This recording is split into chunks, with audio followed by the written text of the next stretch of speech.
നമസ്കാരം.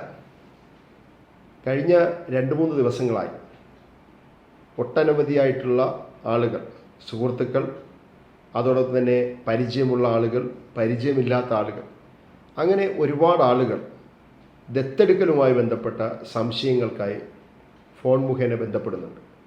ഫോൺ മുഖേന എന്ന് സൂചിപ്പിച്ചത്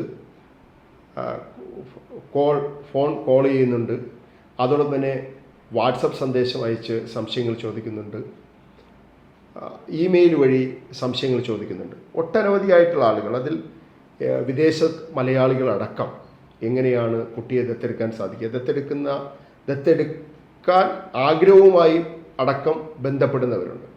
അപ്പോൾ അതുകൊണ്ട് തന്നെ ദത്തെടുക്കലിനെ സംബന്ധിച്ച് ഒരു പൊതു അവബോധം ഉണ്ടാക്കുക എന്നുള്ളത് ഏറ്റവും പ്രധാനപ്പെട്ടതാണ്. അതുകൊണ്ട് തന്നെ ദത്തെടുക്കൽ എങ്ങനെ എന്ന് വിശദീകരിക്കാൻ വേണ്ടിയിട്ടാണ് ഇന്നിപ്പോൾ നിങ്ങളുടെ മുന്നിലേക്ക് എത്തിച്ചേർന്നിട്ടുള്ളത്. എങ്ങനെയാണ് നമ്മുടെ രാജ്യത്ത് ദത്തെടുക്കൽ പ്രക്രിയ നടക്കുന്നത് എന്നതാണ്. 2015 ബാലനീതി നിയമമനുസരിച്ചാണ് രാജ്യത്ത് ദത്തെടുക്കൽ പ്രക്രിയ സാധ്യമാകുന്നത്. 2015 ബാലനീതി നിയമത്തിൽ 2021 ചില ഭേദഗതികൾ വന്നിട്ടുണ്ട്. ദത്തെടുക്കലിനെ സംബന്ധിച്ചാകട്ടെ 2022 വന്ന അഡോപ്ഷൻ റെഗുലേഷൻസും അതോടൊപ്പം തന്നെ ഷെഡ്യൂൾസും അനുസരിച്ചാണ് രാജ്യത്ത് ഇന്നിപ്പോൾ അഡോപ്ഷൻ പ്രക്രിയ സാധ്യമാകുന്നത് എന്നതാണ് ഏറ്റവും പ്രധാനപ്പെട്ടത്. ദത്തെടുക്കലിനെ സംബന്ധിച്ച് ചില തെറ്റായ ധാരണകൾ, തെറ്റായ കാഴ്ചപ്പാടുകൾ അടക്കം ഇന്നിപ്പോൾ സമൂഹത്തിൽ വ്യാപകമായി പ്രചരിക്കുന്നുണ്ട്. യഥാർത്ഥത്തിൽ നിയമപരമായി എങ്ങനെയാണ് ദത്തെടുക്കൽ സാധ്യമാകുക, ആ നിയമപരമായി ദത്തെടുക്കൽ സാധ്യമാക്കുക എന്നുള്ളത് ഏറ്റവും പ്രധാനപ്പെട്ടത് തന്നെയാണ്. എങ്ങനെയാണ് ഒരാൾക്ക് ദത്തെടുക്കൽ സാധ്യമാകുന്നത്? ഞാൻ നേരത്തെ സൂചിപ്പിച്ചു, രാജ്യത്ത് നിലനിൽക്കുന്ന ബാലനീതി നിയമമനുസരിച്ച് JJ ആക്ട് അനുസരിച്ചാണ് ദത്തെടുക്കൽ സാധ്യമാകുന്നത്.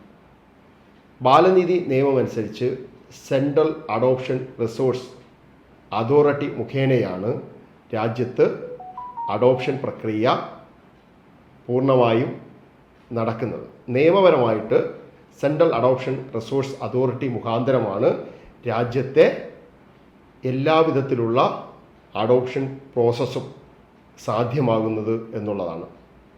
ദത്തെടുക്കൽ എന്നാൽ ജന്മം നൽകിയ മാതാപിതാക്കളിൽ നിന്ന് സ്ഥായിയായി തന്നെ വേർപിരിയുകയും എല്ലാ അവകാശ അധികാരങ്ങളോടും പ്രത്യേക ഉത്തരവാദിത്വത്തോടും കൂടി പുതിയ മാതാപിതാക്കളുടെ കുട്ടിയായി മാറുകയും ചെയ്യുന്ന പ്രക്രിയയാണ് ദത്തെടുക്കൽ. അതായത് ദത്തെടുക്കുന്ന മാതാപിതാക്കൾക്ക് ആ കുട്ടി പ്രത്യേക അധികാരത്തോടു കൂടി, പ്രത്യേക അവകാശങ്ങളോടുകൂടി, ഒരു മാതാപിതാവിന് ഉള്ള ഒരു കുട്ടിയിന്മേലുള്ള എല്ലാ അവകാശത്തോടു കൂടി, എല്ലാ അധികാരത്തോടു കൂടി നിയമപരമായി അവരുടെ കുട്ടിയായി മാറുന്ന പ്രക്രിയയാണ് യഥാർത്ഥത്തിൽ ദത്തെടുക്കൽ എന്നത്.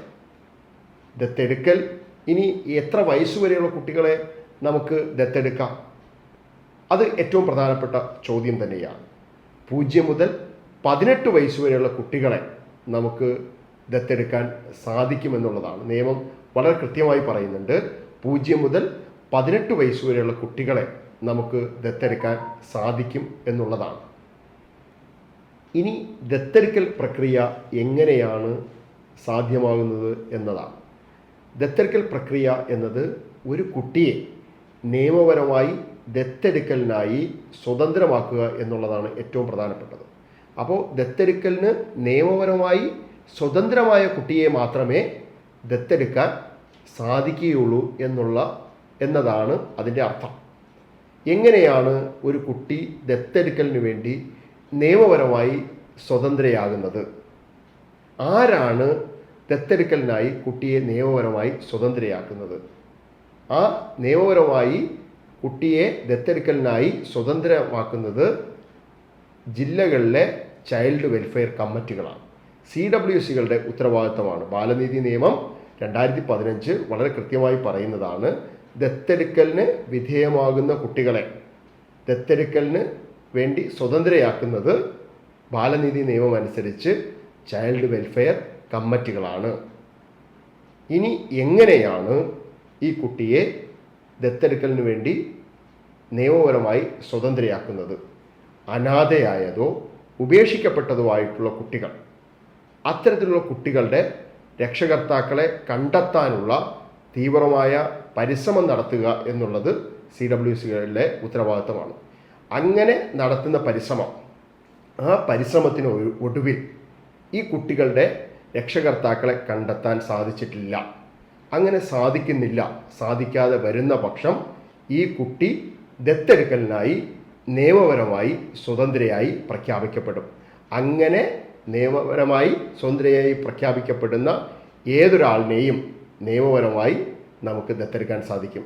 0 മുതൽ 18 വയസ്സ് വരെയുള്ള കുട്ടികളെയും അങ്ങനെ CWCക്ക് ദത്തെടുക്കലിനായി നിയമപരമായി സ്വതന്ത്രയാക്കപ്പെടാം എന്നുള്ളതാണ്. ഇനി എങ്ങനെയാണ് ദത്തെടുക്കൽ നടപടിക്രമങ്ങൾ ആരംഭിക്കുക എന്നുള്ളതാണ്. ദത്തെടുക്കൽ നടപടിക്രമങ്ങൾ ആരംഭിക്കുക എന്നത് ഏറ്റവും പ്രധാനപ്പെട്ടത് പലരും വിളിച്ചന്വേഷിച്ചതുപോലെ തന്നെ മാനസികമായി തയ്യാറാകുക എന്നുള്ളത് ഏറ്റവും പ്രധാനപ്പെട്ടത് തന്നെയാണ്.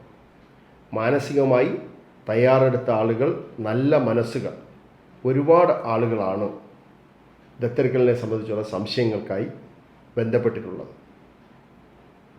അപ്പോൾ മാനസികമായി ദത്തെടുക്കലിന് വേണ്ടി തയ്യാറാകുക എന്നുള്ളത് ഏറ്റവും പ്രധാനപ്പെട്ടതാണ്. ഇനി ആർക്കെല്ലാം ഒരു കുഞ്ഞിനെ ദത്തെടുക്കാൻ സാധിക്കുമെന്നുള്ളതാണ്.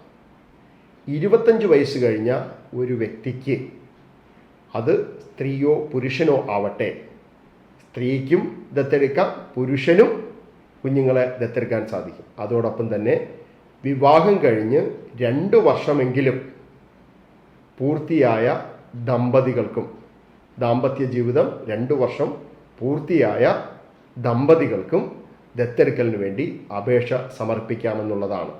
ഇനി എങ്ങനെയാണ് അപേക്ഷ സമർപ്പിക്കേണ്ടത്, എവിടെയാണ് അപേക്ഷ സമർപ്പിക്കേണ്ടത് എന്നുള്ളതാണ്.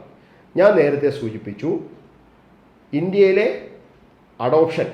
ഇന്ത്യയിലെ ദത്തെടുക്കലിനെ ആകെ നിയന്ത്രിക്കുന്നത് സെൻട്രൽ അഡോപ്ഷൻ റിസോഴ്സ് അതോറിറ്റി കാരെ ആണ്.